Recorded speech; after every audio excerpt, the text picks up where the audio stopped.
Dodge Durango RT 392. That's officially what it's called. The first ones coming out are part of the launch edition, and you can officially order them now. So the RTs, if you go on Dodge's website, you have the GT, which you can get in now, the V6 as well as the Hemi. And then the RT, they were going to put the 6.4 in, but they still haven't done it yet. Actually, if you go on the site right now, they still don't have the RT on there, but you can go to a Dodge dealership and order it. I imagine it'll be on the configurator soon enough. Yeah. But there are people who've reported that they've gone to the dealership and they've been able to reserve it. We've been talking about cars that aren't a really good performance value. I think this is one of the better values on sale right now. Well, this 392 is about 500 horsepower. 475 horsepower, 470 torque. Yeah, so 475 horsepower. All-wheel drive, midsize SUV with 7 seats, best-in-class towing capacity, 4.4 seconds 0 to 60, sub 13-second quarter-mile time, in a family SUV. 7-seater Charger. Well, it's funny you say that. The 2023 Charger, which was the last year that we had the Charger, the Scat Pack, which is the same engine as this, it's essentially the same trim as this, but in a Charger instead of a SUV, that MSRP was $51,000.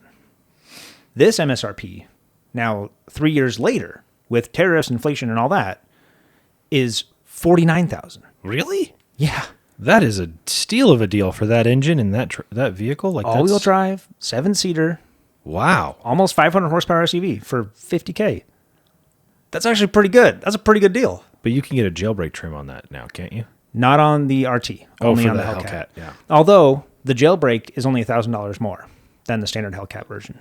And they dropped the Hellcat version by like 15 grand or something. Jeez. They're looking to move metal and make some money now. They had to make money somewhere because they're certainly not doing it on the Charger or the Hornet or the Pacifica. Yeah. Oh my gosh. They're in rough water. They are in rough water. And if they're cutting prices like this, Top speed of 160 miles an hour. buy it now while the dealership still exists for you to service them. And that's the launch edition too.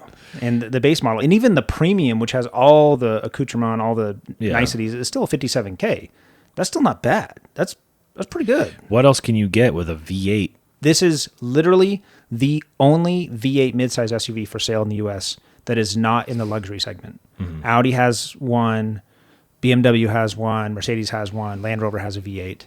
But as far as outside the luxury segment, nothing anywhere close to 50 grand. Oh, yeah, they're all going to be well over 100 for a V8. Yeah, like a G63. Yeah, That's a $250,000 car. RT Durango is actually, I think, probably one of the best deals out there right now as far as performance goes. Yeah, I mean, I liked mine.